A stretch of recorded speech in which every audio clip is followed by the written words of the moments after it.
നമസ്കാരം. My divine വർഷിപ്പിലേക്ക് എല്ലാവർക്കും സ്വാഗതം. നാളെ ജൂലൈ 17 കർക്കിടക മാസം 1 കർക്കിടക സംക്രാന്തി എന്ന് പറയുന്നത് ഇന്ന് വ്യാഴാഴ്ച വൈകുന്നേരം 4:45 മുതൽ 6:50 വരെയുള്ള സമയമാണ്.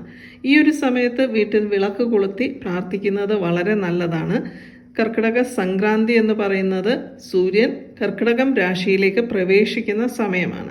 കർക്കിടക സംക്രാന്തി വൈകുന്നേരമാകുമ്പോൾ അടുത്ത ദിവസമാണ് കർക്കിടകം 1 എടുക്കാറുള്ളത്. കർക്കിടക മാസം 1 വളരെയധികം വിശേഷപ്പെട്ട ദിവസമാണ്.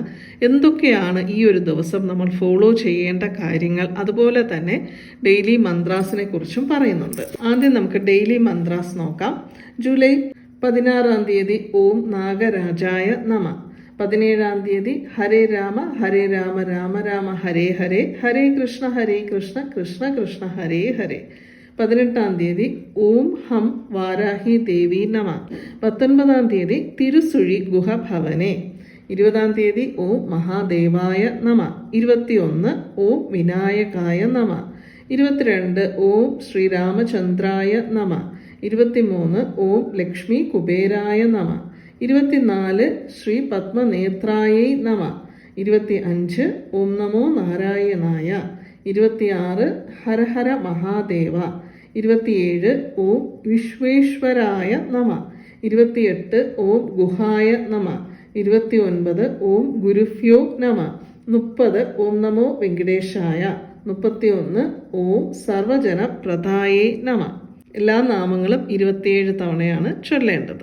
വീഡിയോയിലേക്ക് പോകുന്നതിന് മുൻപ് നിങ്ങൾ ആദ്യമായിട്ടാണ് ഈ ചാനൽ കാണുന്നതെങ്കിൽ സബ്സ്ക്രൈബ് ചെയ്യാൻ മറക്കരുത്. ചാനലിൽ മെമ്പേഴ്സ് ആകാൻ ആഗ്രഹമുള്ളവർക്ക് ജോയിൻ ബട്ടണിൽ പ്രസ് ചെയ്ത് മെമ്പേഴ്സ് ആകാവുന്നതാണ്. മെമ്പേഴ്സുള്ള വീഡിയോയിൽ ഞാൻ എൻ്റെ വാട്സാപ്പ് നമ്പർ കൊടുത്തിട്ടുണ്ട്. നാളെ കർക്കിടക മാസം 1 30 വെള്ളിയാഴ്ചയും ഒന്നിച്ചാണ് വരുന്നത്. അതുകൊണ്ട് തന്നെ വെള്ളിയാഴ്ച ലക്ഷ്മി പൂജ ചെയ്യുന്നവരൊക്കെ തന്നെ മഹാലക്ഷ്മിക്ക് ഏലക്ക സമർപ്പിച്ച് പൂജ ചെയ്യാവുന്നതാണ്.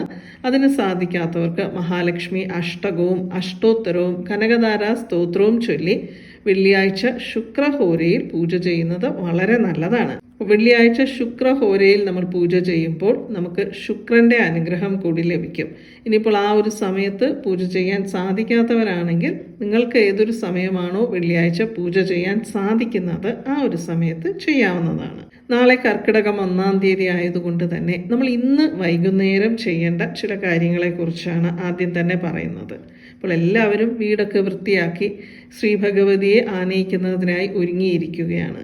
എന്നാൽ ഇന്ന് സന്ധ്യയ്ക്ക് തന്നെ കുറച്ച് മാവിലകളൊക്കെ പറിച്ച് ഒരു മാവില തോരണം റെഡിയാക്കി വെക്കുക. നാളെ രാവിലെ നമ്മുടെ വീടിൻ്റെ ഫ്രണ്ട് ഡോറിൽ ആ മാവില തോരണം ഇടണം. അതിനോടൊപ്പം തന്നെ ഇത് കർക്കിടക മാസമായതുകൊണ്ട് തന്നെ, കർക്കിടക മാസം എന്ന് പറയുമ്പോൾ മഴയും രോഗങ്ങളും ഒക്കെയുള്ള ഒരു മാസമാണ്.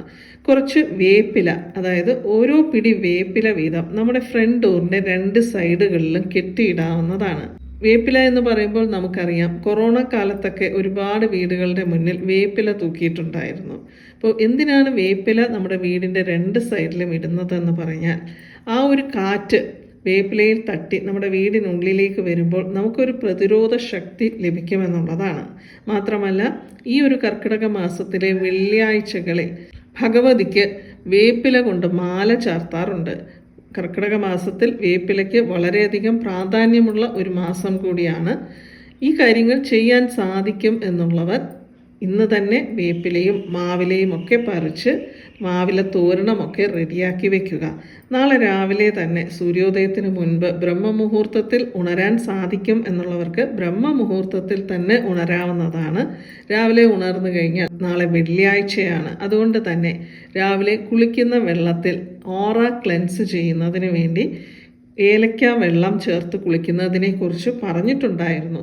അപ്പോൾ നാളെ ഇപ്പോൾ നമുക്ക് കർക്കിടകം 1 അതുപോലെ തന്നെ വെള്ളിയാഴ്ചയും ഒന്നിച്ചു വരുന്നത് കൊണ്ട് തന്നെ കുറച്ച് തൈര് തേച്ച് കുളിക്കുന്നത് വളരെയധികം നല്ല ഫലം ലഭിക്കും.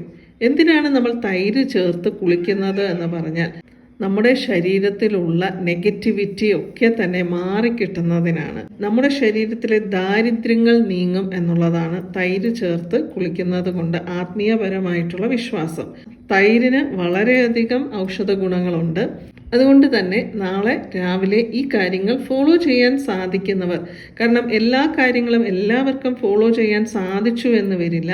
അപ്പോൾ മാവില തോരണമൊക്കെ റെഡിയാക്കി വെച്ച് കഴിഞ്ഞാൽ അത് നാളെ രാവിലെയാണ് നമുക്ക് വീടിൻ്റെ ഫ്രണ്ട് ഡോറിൽ ഇടേണ്ടത്. രണ്ടാമതായി നമ്മൾ ഇന്ന് തന്നെ ചെയ്യേണ്ട ഒരു കാര്യമെന്ന് പറയുന്നത് നമ്മുടെ കൈകളിൽ മൈലാഞ്ചി അണിയുന്നതിനെ കുറിച്ചാണ്.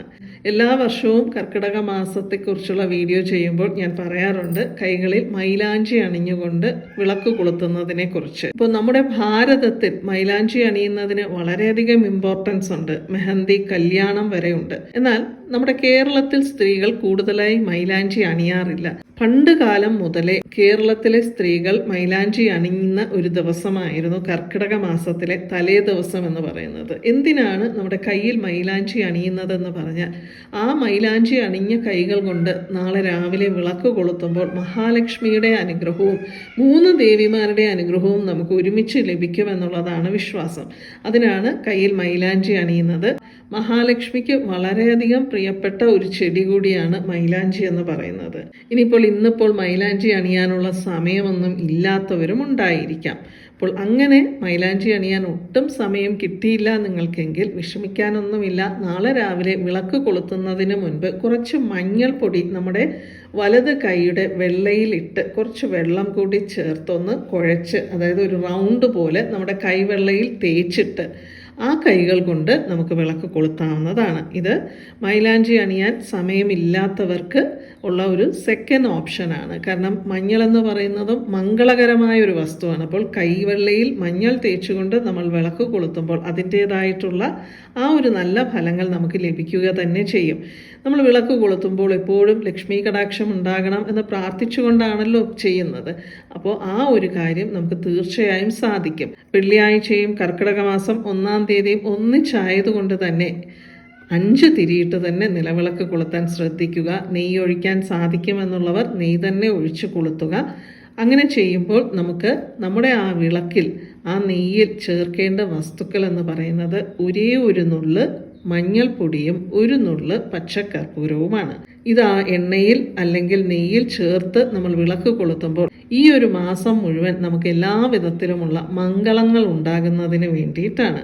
പച്ചക്കർപ്പൂരത്തിൻ്റെ ബെനിഫിറ്റ്സിനെ കുറിച്ച് നമുക്കറിയാം. അതുപോലെ തന്നെ മഞ്ഞൾ എന്ന് പറയുന്നത് എപ്പോഴും പറയാറുണ്ട് മംഗളകരമായ ഒരു വസ്തുവാണ്. ഏതൊരു ഫംഗ്ഷൻ ഉണ്ടെങ്കിലും അവിടെ മഞ്ഞൾ അത്യാവശ്യമാണ്. അപ്പോൾ ഈ 2 വസ്തുക്കൾ ഈ ഒരു ദിവസം മാത്രം ചേർത്താൽ മതി. ഈ കർക്കിടക മാസം മുഴുവൻ വിളക്കിൽ ഇതെല്ലാം ഇടേണ്ട ആവശ്യമില്ല.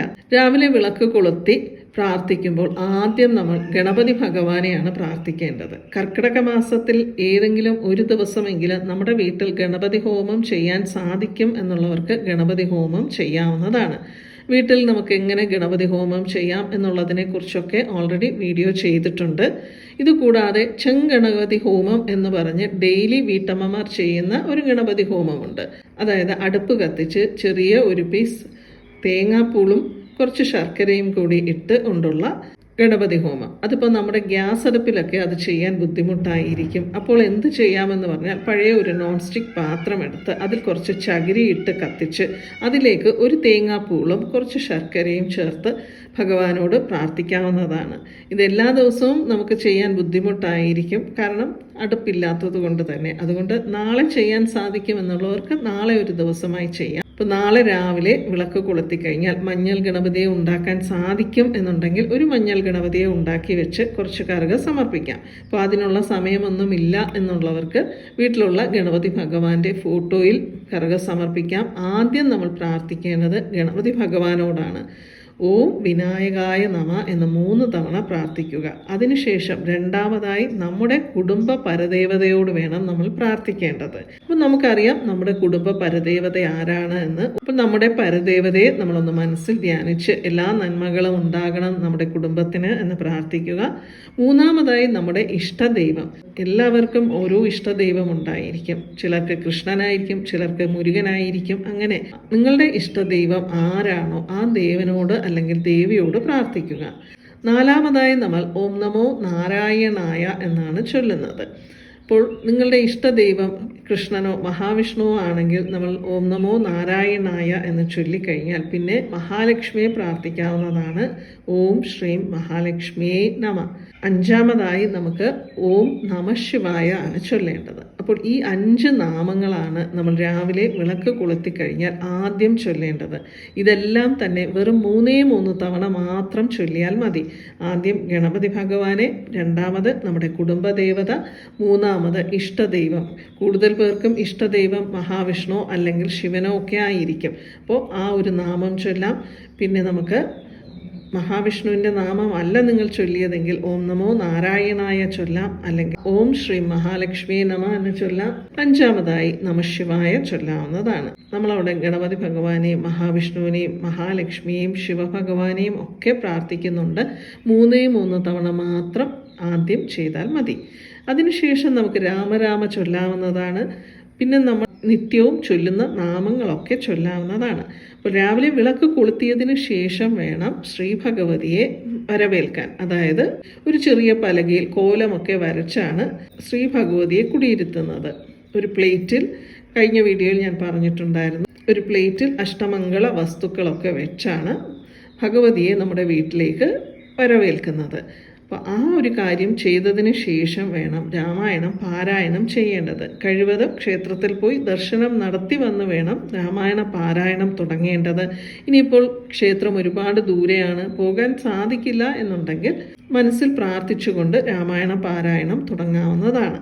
രാമായണ പാരായണം ചെയ്യേണ്ടത് എങ്ങനെയൊക്കെയാണ് എന്നുള്ളതിനെക്കുറിച്ച് ഓൾറെഡി പറഞ്ഞിട്ടുണ്ട്. അതുകൊണ്ട് വീണ്ടും റിപ്പീറ്റ് ചെയ്യുന്നില്ല. രാമായണം പാരായണം ചെയ്യാൻ ആഗ്രഹമുള്ളവർക്ക് ആ വീഡിയോ കാണാവുന്നതാണ്.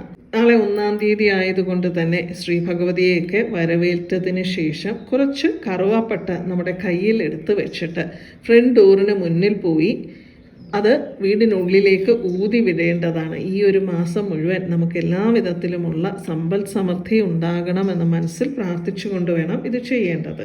പിന്നെ ഒരു കാര്യം പറയാൻ വിട്ടുപോയത്, രാവിലെ തന്നെ നമ്മുടെ വീടിൻ്റെ ഫ്രണ്ടിൽ കുറച്ച് മഞ്ഞൾ വെള്ളവുമൊക്കെ തളിക്കണം.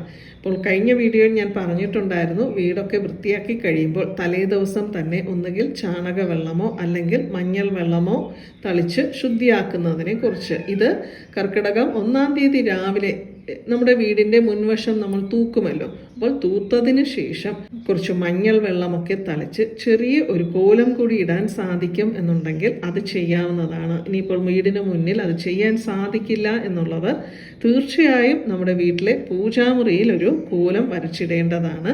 അതിനെക്കുറിച്ചൊക്കെ പറഞ്ഞിട്ടുണ്ട്. അപ്പോൾ ആ ഒരു കോലം ഈ കർക്കിടകത്തിലെ 31 ദിവസവും ആ ഒരു കോലം നമ്മുടെ വീട്ടിലെ പൂജാമുറിയിൽ എല്ലാ ദിവസവും വരയ്ക്കാവുന്നതാണ്. ഇന്ന് വൈകുന്നേരം ചെയ്യേണ്ട കാര്യങ്ങളും നാളെ ചെയ്യേണ്ട കാര്യങ്ങളും പറഞ്ഞു. നാളെ 1-ാം തീയതി ആയതുകൊണ്ട് തന്നെ വാങ്ങിക്കൊണ്ട് വരേണ്ട വസ്തുക്കൾ എന്ന് പറയുന്നത് മുല്ലപ്പൂ, പഞ്ചസാര, അതുപോലെ കല്ലുപ്പ്, ഇതിലേതെങ്കിലുമൊക്കെ ഒന്ന് വാങ്ങിക്കൊണ്ട് വരാവുന്നതാണ്. ഈ ഒരു മാസം മുഴുവൻ മധുരമായി ഇരിക്കുന്നതിന് വേണ്ടിയിട്ടാണ് പഞ്ചസാര വാങ്ങുന്നത്. കല്ലുപ്പ് വെള്ളിയാഴ്ച ആയതുകൊണ്ടാണ് കല്ലുപ്പ് വാങ്ങുന്നത്. രാത്രി 8 മണി മുതൽ 9 മണി വരെയുള്ള ശുക്രഹോരയിൽ ലക്ഷ്മി പൂജ ചെയ്യാതിരിക്കരുത്. 30 വെള്ളിയാഴ്ച കൂടിയാണ്. എല്ലാവർക്കും ശ്രീ ഭഗവതിയുടെ അനുഗ്രഹത്താൽ ഈ കർക്കിടക മാസം നല്ലൊരു മാസമായി മുന്നോട്ട് പോകുന്നതിനായി പ്രാർത്ഥിക്കുന്നു. നമ്മൾ ഈ കർക്കിടക മാസത്തിൽ ചെയ്യുന്ന നാമജപങ്ങൾക്ക് നമുക്ക് ഈ ഒരു വർഷം മുഴുവൻ അതിൻ്റെ പുണ്യം ലഭിക്കും. അതുകൊണ്ട് തന്നെ എല്ലാവരും അവരവർക്ക് സാധിക്കുന്ന രീതിയിൽ എല്ലാ കാര്യങ്ങളും ചെയ്യാൻ ശ്രമിക്കുക. എല്ലാവർക്കും ഈ വീഡിയോ ഇഷ്ടപ്പെട്ടു എന്ന് വിശ്വസിക്കുന്നു. വീണ്ടും മറ്റൊരു വീഡിയോയുമായി കാണാം. നന്ദി, നമസ്കാരം.